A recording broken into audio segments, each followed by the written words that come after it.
नमस्कार, शक्ति की आराधना में आप सभी का स्वागत है। मैं हूं आपके साथ राखी। कुछ कहने से पहले कुछ कहना चाहती हूं और वो बहुत जरूरी होगा। या देवी सर्वभूतेषु शक्ति रूपेण संस्थिता नमस्तस्ये नमस्तस्ये नमस्तस्ये नमो नमः। सोमवार से शक्ति की आराधना का पर्व शारदीय नवरात्र का आरंभ हो रहा है। सनातन धर्म में शारदीय नवरात्रि का विशेष महत्व है। इस दौरान मां दुर्गा के 9 स्वरूपों की पूजा विधिवत रूप से करने का विधान है। ऐसी मान्यता है कि अगर आप अपनी कोई मनोकामना या कोई सिद्धि प्राप्त करना चाहते हैं तो शारदीय नवरात्रि में मां दुर्गा की पूजा विशेष रूप से करें। वहीं शारदीय नवरात्रि का पहला दिन मां शैलपुत्री को समर्पित होता है। ऐसा कहा जाता है कि अगर आपकी कोई मनोकामना है तो इस दिन पूजा करने से वो पूर्ण हो जाती है। अब ऐसे में शारदीय नवरात्र के पहले दिन मां शैलपुत्री की पूजा किस विधि विधान से करना है और कलश स्थापना के साथ साथ पूजा का शुभ मुहूर्त क्या है, इन सब के साथ साथ इन 9 दिनों में जो आप शक्ति की आराधना करेंगे आपको क्या करना चाहिए, क्या नहीं करना चाहिए, बहुत सारी महत्वपूर्ण बातें हैं जिसके बारे में आज हम विस्तार से चर्चा करेंगे। और कहते हैं कि मुहूर्त का तो हम ध्यान रखेंगे ही, लेकिन मां की आराधना इतनी आसान भी नहीं होती। और इस समय पे 9 दिन के जो व्रत रखते हैं उनके लिए भी ये 9 दिन बहुत उत्साह भरे होते हैं। जो लोग व्रत करते हैं उन्हें विशेष रूप से क्या कुछ करना है, ये सारी बातें जो हैं बहुत महत्वपूर्ण होती हैं। देखिए, शास्त्रों के अनुसार यदि हम गृहस्थ जन घर पर सुबह की हम यदि बात करें तो 6:09 से लेकर 8:06 तक घट स्थापना करें तो ये उत्तम होगा। जबकि पूजा पंडाल में जो बताया जा रहा है अभिजीत मुहूर्त सुबह 11:49 से लेकर दोपहर 12:38 तक दुर्गा पूजा के लिए घट स्थापना करना शुभ रहेगा। इन सब के साथ साथ पहला दिन मां शैलपुत्री के लिए होता है और उनकी आराधना से आपकी मनोकामना पूरी होती है। और विस्तार से हम इन 9 दिनों में क्या करें, कैसे मां की आराधना करें, इस पर हम विस्तार से चलेंगे, आगे बढ़ेंगे। और हमारे साथ हमारे स्टूडियो में आज पंडित अरविंद तिवारी जी हैं। पंडित अरविंद तिवारी जी आज हमारे साथ हैं। बहुत बहुत स्वागत पंडित अरविंद तिवारी जी। और शक्ति की आराधना है, सबसे पहले तो मैं शुभकामनाएं दूंगी इस पर्व के लिए, आपको भी, हमारे सभी दर्शकों के लिए भी। कितना खास, कितना महत्वपूर्ण ये 9 दिन माँ शक्ति की जो आराधना की जाती है, ये 9 दिन अपने आप में कितना विशेष महत्व है इसका। और क्योंकि जब इसकी शुरुआत हो रही है सोमवार से, तो कब घट स्थापना करें, कब माँ की आराधना करना शुभ होगा? जी बहुत धन्यवाद। और स्वदेश न्यूज़ के सभी दर्शकों को नवरात्रि के पर्व की बहुत बहुत शुभकामनाएं। मैं आप हमारे दर्शकों को बता दूं कि इस बार नवरात्रि 9 दिन की नहीं 10 दिन की है, तो आपको माँ एक दिन और एक्स्ट्रा अपनी पूजा करने का अवसर दे रही हैं।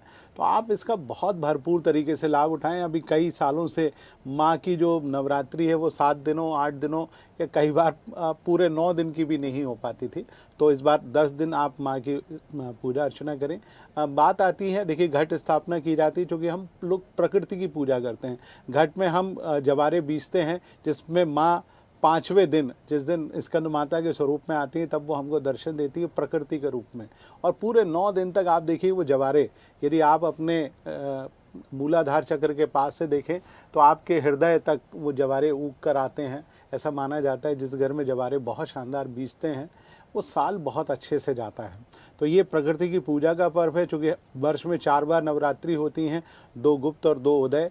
उदय में पहली नवरात्रि चैत्र की नवरात्रि जब हमारे वर्ष का प्रारंभ होता है, और ये अश्विन यानी शारदीय नवरात्र है, बड़ी शुभ मानी जाती हैं। क्योंकि इसके बाद आप देखिए हमारे यहाँ कृषि कार्य प्रारंभ होते हैं और देश का जो पेट पूजा का काम है यानी अन्न यानी गेहूं के लिए सबसे शुभ माना जाता है। तो आप देखिए इस बार 10 दिन के लिए हैं। माँ हाथी पर सवार होकर आई हैं। सोमवार के दिन माँ जगज्जनी पधार रही हैं हमारे घर। और सबसे महत्वपूर्ण चीज़, कई सालों के बाद बुध ग्रह जो कि भारतवर्ष की कुंडली के 5म भाव का कारक है, उच्च का होकर 5म भाव में ही विराजमान है। तो आप देखिए कितनी शुभ बात है। बुद्धि का कारक है। भगवान गणेश भी बुध ग्रह को का प्रतिनिधित्व करते हैं। और माता रानी बहुत सालों के बाद गज यानी हाथी पर सवार होकर हमारे यहाँ पधारी हैं। तो आइए हम माँ की विधि पूर्वक पूजा करें, घट स्थापना करें, शुभ कमंडल अपने यहाँ स्थापित करें और माँ की पूजा अर्चना करें। बिल्कुल। अरविंद तिवारी जी, जो लोग घट स्थापना करेंगे, जो माँ की आराधना करना चाहते हैं, उनके लिए क्या शुभ मुहूर्त होगा? क्योंकि ये बहुत विशेष होता है, क्योंकि जब आप स्थापना कर रहे होते हैं यानी आप साक्षात उस माँ को आमंत्रित कर रहे होते हैं, और ये दिन क्योंकि बहुत महत्वपूर्ण होता है। देखिए, मैं हमेशा सलाह अभिजीत मुहूर्त की देता हूँ, जो कि प्रातः 11:30 बजे से लगभग 12:28 तक है। अलग अलग पंचांगों में अलग अलग समय उसका दिया गया है, तो आप अभिजीत मुहूर्त में करें। अभिजीत का तात्पर्य होता है कि जहां आपको कोई हरा ना सके, आप अपने जीवन में हर प्रकार की विजय को प्राप्त कर सकें, तो आप अभिजीत मुहूर्त में करें। क्योंकि आज के दौर में हर घर के सदस्य जब भी अपने कार्य को जाते हैं, पढ़ाई में जाते हैं, तो उनको हर एक पर विजय प्राप्त करना होती है। तो माँ से विजय का आशीर्वाद लें, क्योंकि माँ का काम ही होता है आपको विजय का आशीर्वाद देना। तो अभिजीत मुहूर्त में आप स्थापित करें, घट स्थापित करें। क्योंकि जब हम स्थापना कर रहे होते हैं और घट स्थापना के वक्त माँ की आराधना का जो पहला दिन होता है, माँ शैलपुत्री, कैसे उनकी पूजा करें, किन किन चीज़ों को हम एकत्रित करें, अपने साथ रखें, ताकि हम पहले दिन से ही माँ को एकदम से प्रसन्न कर सकें? देखिए, सबसे पहले तो आप जिस स्थान पर पूजा कर रहे हैं वो उत्तर और पूर्व की दिशा हो। आज के दौर में फ्लैट है, मकान का कल्चर है, तो हर घर में उत्तर पूर्व में वो स्थान संभव नहीं है। यदि वो स्थान शुद्ध है, उत्तर पूर्व की दिशा शुद्ध है, तो आप उस स्थान को पूजा के लिए चयन करें। उस स्थान पे चूँकि हर घर में हल्दी पाई जाती है, हालांकि उस स्थान को गोबर से लीपा जाता है, लेकिन आज के दौर में महानगरीय जीवन है, गोबर मिलना बहुत मुश्किल है। तो हर घर में आप हल्दी पाई जाती है, तो हल्दी से उस स्थान को पहले तो गंगा जल, यमुना जल या जो भी शुद्ध जल आपके पास हो, तो उससे उस स्थान पे छींटा मार लें, धो लें। तदुपरांत हल्दी से उस स्थान का लेपन कर लें। फिर उस स्थान पर आपको लकड़ी का पटा या बाजोट आप ले लें, लेकिन उसको रखने से पहले वहाँ पर आटे से चौक पूर लें, थोड़े से चावल आप उसके ऊपर रख लें। तदुपरांत आप उसके ऊपर लकड़ी का पटा रख लें। लाल कपड़ा आप ज़रूर बिछाएं, क्योंकि माँ को लाल रंग बहुत पसंद है, शक्ति की देवी है, तो आप लाल रंग रखें। लाल रंग के पुष्प आपको लेना है, गुड़हल या जाठोन के फूल, जासुन भी कहा जाता है, इस समय बहुतायत में मिलते हैं, तो आप वो ले आएँ। साथ में पंच उपचार, हर घर में छोटा या बड़ा हो, दूध, दही, घी, शहद और शक्कर हर घर में पाई जाती है। आप केला आप ला सकते हैं। नारियल यानी श्रीफल आपको लाना चाहिए, क्योंकि कमंडलू की भी स्थापना करनी है। घट के ऊपर जहाँ पर आप जवारे बीजते हैं, उसी में बीच में आपको कमंडल यानी लोटे में जो जल होता है उसमें, उसके ऊपर एक नारियल और 5 पत्ते आम के या 5 पत्ते पान के पत्ते ले लें। 5, 7, 9 की संख्या में रखें। तदुपरांत श्रीफल यानी नारियल रखें और उसको ऐसे रखें बिल्कुल सीधा, ना तो उसकी पूंछ ऊपर होना चाहिए, ना उसका मुंह, बिल्कुल सामने रखा जाता है। थोड़ा सा हमारे यहाँ रखने का तरीका लोग नहीं समझते हैं, जिसके कारण बहुत असर नहीं होता है, उसको रखें। तदुपरांत आप माँ की पूजा में नियमित रूप से उनको, जो कि खीर बहुत पसंद है, अष्टमी को भी खीर का भोग लगाया जाता है, क्योंकि माँ जो है हमारे यहाँ वृषारूढ़ा हैं, महागौरी हैं, उनको खीर बहुत पसंद है, श्वेत रंग की चीज़ें। तो नारियल से बनी हुई चीज़ें, कुम्हड़ा ज़रूर रखें, क्योंकि कुष्मांडा का स्वरूप होता है। कुम्हड़ा उनको बहुत पसंद आता है, जिसको हम पेठा भी कहते हैं। ला के आप अपने पहले ही दिन अपने यहाँ पूजा में रख लें, क्योंकि 90 दिन आपको एक बलि के रूप में देना है। आप 5 या 7 नींबू आप रख सकते हैं, लौंग रखिए, इलायची रखिए, साथ में पान का पत्ता ज़रूर रखिए, क्योंकि माँ को पान का बीड़ा भी, जब आप 5वें दिन स्कंद माता के रूप में पूजा करेंगे तो पान का बीड़ा आपको लगेगा, तो आप रखिए।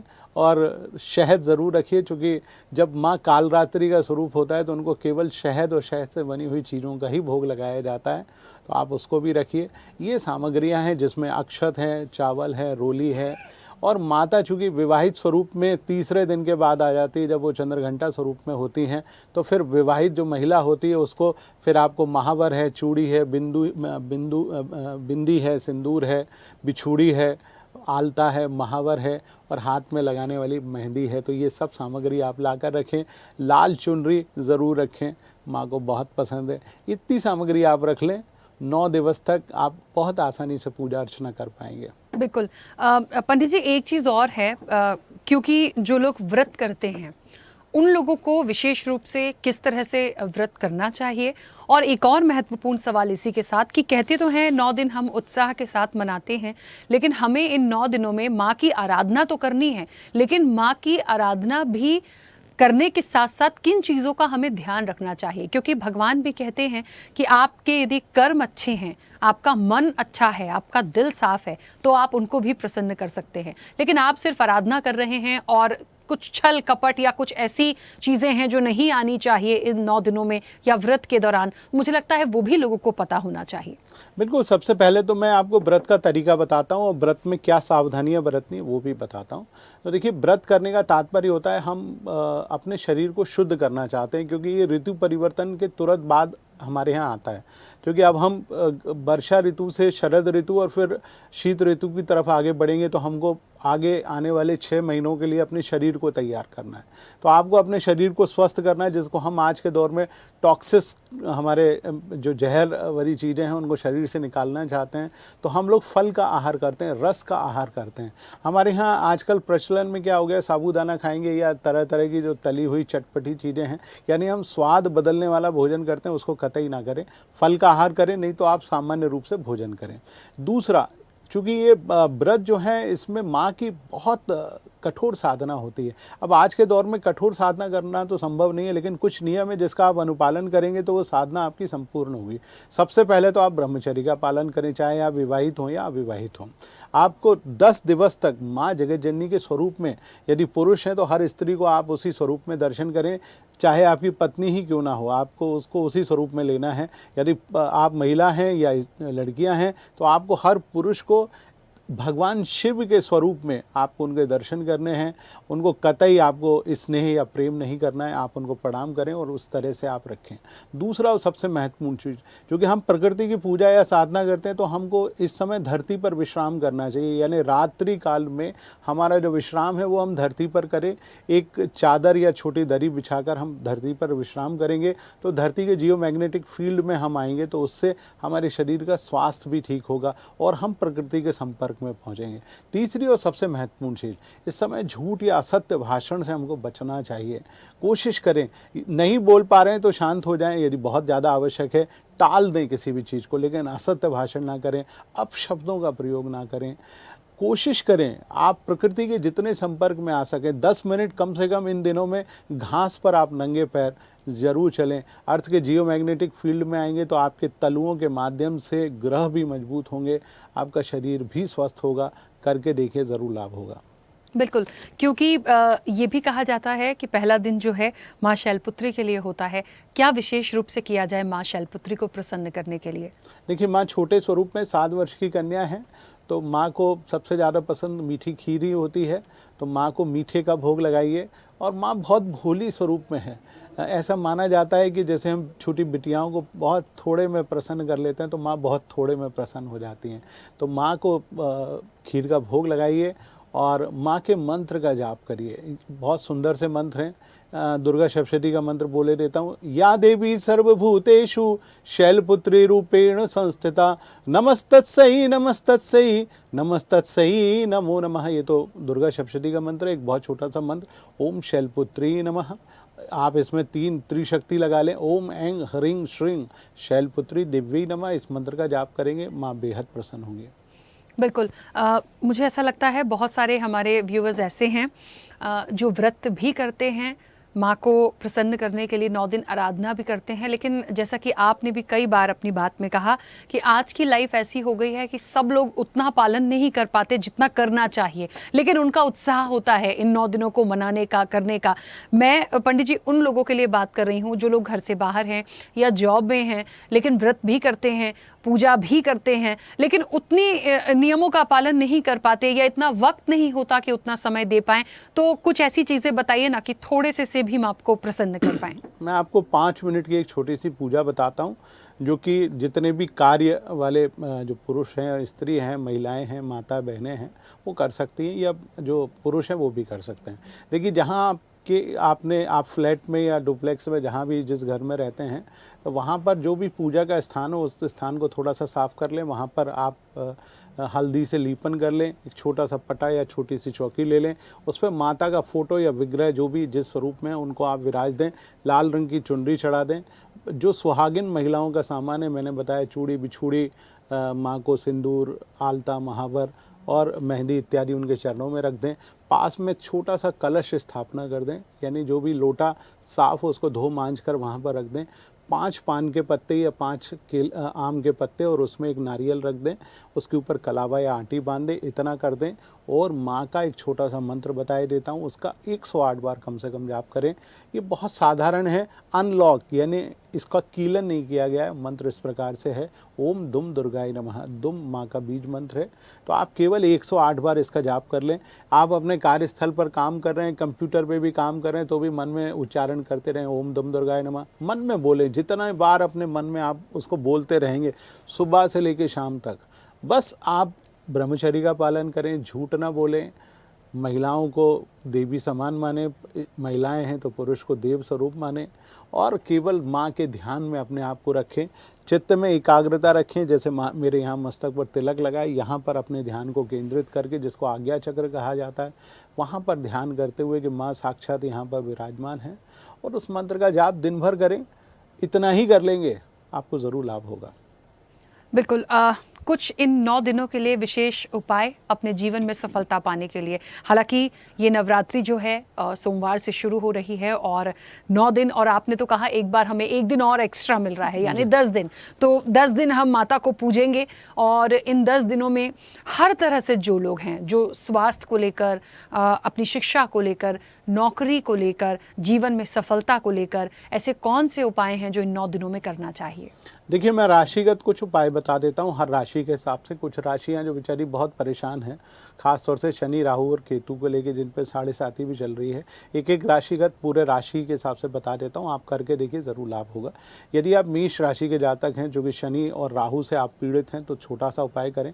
लाल रंग चूँकि मंगल का रंग होता है, तो आप जो जासोन या गुड़हल का पुष्प है, तो आप कोशिश करें कि 11 की संख्या में आप उसकी माला बनाकर माँ को ज़रूर पहनाएं, और एक पान के पत्ते के ऊपर थोड़ी सी शहद माँ के चरणों में आप रखें, ताकि माँ आपसे प्रसन्न हो। इससे शनि, राहु और मंगल तीनों ही शांत होंगे। यदि आप वृषभ राशि के जातक हैं, तो माँ को आप इत्र ज़रूर चढ़ाइए। इत्र चढ़ाने से ऐसा माना जाता है कि माँ बहुत प्रसन्न होती हैं, और शुक्र वैभव विलासिता का प्रतीक ग्रह माना जाता है, जो कि वृषभ और तुला का स्वामी होता है। तो आप कोशिश करें इत्र चढ़ाएं। तो इत्र चढ़ाने से बिल्कुल आज के दौर में बहुत सुंदर सुंदर से इत्र मिल जाते हैं, केवल आपको दबाना है और माँ के शरीर पर वो पहुँच जाएंगे। आप चाहें, यदि इत्र नहीं चढ़ाना चाहते, तो सफ़ेद चंदन का लेप आप माँ की प्रतिमा के ऊपर लगा सकते हैं, उससे लाभ होगा। यदि आप मिथुन और कन्या राशि के जातक हैं, देखिए बुध इस समय उच्च का होकर बैठा हुआ है, और जब तक नवरात्रि संपूर्ण नहीं होंगी तब तक बुध कन्या राशि में उच्च का रहेगा। तो आप अपने बुध को मना लीजिए। तो क्या करना है, पान के लगे हुए पत्ते, जैसे हम पान खाते हैं ना, जिसमें इलायची, सुपारी इत्यादि हैं, लेकिन उसमें तंबाकू वगैरह मत डालिए। माँ को तंबाकू नहीं चढ़ाया जाता। और जो बिल्कुल साधारण सी चीज़ें, गुलकंद वगैरह लगवा लीजिए। तो ऐसे 3 या 5 की संख्या में आप पान लगवाइए और वो माँ के चरणों में रखिए। और चूँकि सारी चीज़ें बिल्कुल साफ़ होंगी, व्रत में भी खाई जाती हैं। हम लोग इलायची और लौंग भी व्रत में खाते हैं, तो आप सौंफ भी खाते हैं, तो आप उसका सेवन करिए। तो उससे आपका एक तो पाचन ठीक होगा, दूसरा चूँकि माँ जो हैं कोष्मांडा स्वरूप में होती है, माँ स्कंद माता स्वरूप में होती है, उनको पान बहुत पसंद है। तो आप पान का भोग लगाएंगे तो माँ बहुत प्रसन्न होंगी। वहीं कर्क राशि वाले जातक, देखिए माँ चंद्रघंटा आपकी आराध्य देवी, उनके मस्तक पर अर्धचंद्र घंटे के स्वरूप में, चूँकि उन्होंने जब अपने पुत्र के जन्म से पहले ही उस तारकासुर के द्वारा भेजे गए असुर का विनाश किया था, जो कि चमगादड़ के स्वरूप में आया था, हाथ में चंद्र और एक हाथ में घंटा, उससे उन्होंने वध किया था। तो माँ के चंद्र को मजबूत करने के लिए आप श्वेत रंग की चीज़ें माँ को, जिसमें सबसे पहली चीज़ है श्रीफल, माँ को भोग लगाएंगे, माँ बेहद प्रसन्न होंगी। और साथ में दूध से बनी हुई खीर का भोग लगाएं। सिंह राशि, जिस पर शनि का ढैया चल रहा है, राहु और केतु भी जिसको भारी तरीके से तंग कर रहे हैं, तो आप उसको ठीक करने के लिए माँ जगतजननी के सम्मुख लाल रंग की चीज़ों का भोग लगाएं, लाल चंदन चढ़ाएं, अनार के फल का भोग लगाएं, गुड़हल की माला पहनाएं, माँ बेहद प्रसन्न होंगी। यदि आप तुला राशि के जातक हैं, शुक्र की राशि है, तो श्वेत रंग की चीज़ें, माँ को खीर का भोग लगाएं, माँ को मखाने का भोग लगाएं, माँ बहुत प्रसन्न होंगी। वहीं आप वृश्चिक राशि के जातक हैं, तब आप लाल चंदन ज़रूर माँ के चरणों में, माँ के जो कोमल चरण हैं उनमें लाल चंदन लगाएं, लाल रंग का महावर लगाएं, या नहीं लगा सकते हैं तो महावर उनके चरणों में रखें, माँ बहुत प्रसन्न होंगी। धनु और मीन राशि दोनों शनि से पीड़ित हैं, तो आपको क्या करना है, कमल का पुष्प जो कि जामुनी रंग का होता है, यदि आपको कहीं से मिल सके तो आप 3, 7 या 9 की संख्या में माँ के चरणों में चढ़ाएंगे तो ज़रूर प्रसन्न होंगे। ठीक उसी प्रकार से हमारे जितने भी कुंभ या मकर राशि के जातक है, सभी शनि और राहु से पीड़ित हैं, तो आपको भी शहद या शहद से बनी हुई चीज़ें या उड़द की दाल की मिठाई, आपको मैं बताता हूँ कि बाहर आज के दौर में हमारे यहाँ इमरती बनती है शाम के वक्त, तो इमरती को 5, 7 या 9 की संख्या में लाएं, माँ के चरणों में चढ़ाएं और बाद में यदि आपका व्रत नहीं है तो स्वयं ग्रहण करें, व्रत है तो आप उसको बांट दें। इतना करेंगे तो ज़रूर लाभ होगा। बिल्कुल। और क्योंकि समय भी हो गया है पंडित जी, मैं चाहती हूँ चलते चलते इन 9 दिनों के लिए, सभी दर्शकों के लिए, 9 दिनों के इन उत्सव के लिए, अब तो 9 दिन नहीं, मुझे लगता है 10 दिन हमें कहना चाहिए, इन 10 दिनों के उत्सव के लिए आपकी तरफ से कोई एक संदेश और कोई ऐसी बात जो सबसे ज़्यादा ज़रूरी होगी दर्शकों के लिए। देखिए, आज के दौर में सभी को धन की आवश्यकता है, तो पहले दिन ही आप इसको कर लें। एक रेशमी रुमाल ले लें, उसमें 5, 7, 9 कौड़ियाँ होती हैं, लक्ष्मी कारक कौड़ियाँ आपको बाज़ार में मिल जाएंगी, तो आप ले आएँ, उस रेशमी रुमाल के ऊपर रख दें। 11 गुलाब के पुष्प रख लें, आप चाहें तो एक नारियल यानी श्रीफल भी उसी के ऊपर रख सकते हैं। जितनी भी आप पूजा करें और 90 दिन जब आप 10वें दिन जब माँ जगतजननी यानी सिद्धदात्री की पूजा कर लें, कन्या भोज करा लें, हवन आपके यहाँ हो जाए तो उसको उसके बाद अपने यहाँ जो तिजोरी है या जहाँ पर आप धन रखते हैं वहाँ पर रख लें, तो धन की कमी कभी भी महसूस नहीं होगी। और जाते जाते इतना कहूँगा कि 10 दिन में यदि आपने 9 देवियों का स्वरूप और 10 महाविद्याओं में से किसी भी एक देवी की सही प्रकार से पूजा कर ली, तो आपके जीवन के जितने भी कष्ट हैं सभी कष्टों का निदान अवश्य होगा। बिल्कुल पंडित जी, बहुत बहुत शुक्रिया, आप आए, इतनी महत्वपूर्ण बातें हमें बताई। तो देखिए, माँ जगत जननी की आराधना का पर्व सोमवार से शुरू हो रहा है। घट स्थापना का मुहूर्त क्या है और अभिजीत मुहूर्त जो होता है वो पंडित जी ने बताया कि वो मुहूर्त सबसे अच्छा होता है।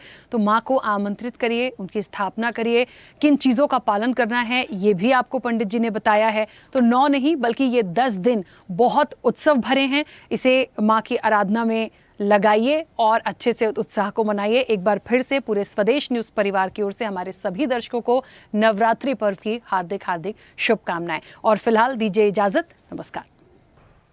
ऐसे ही वीडियोस के लिए लाइक करें, शेयर करें, फॉलो करें, YouTube पर जाकर सब्सक्राइब कर बेल आइकन दबाना ना भूलें और ताजा अपडेट्स के लिए swedeshlive.com पर जरूर जाएं।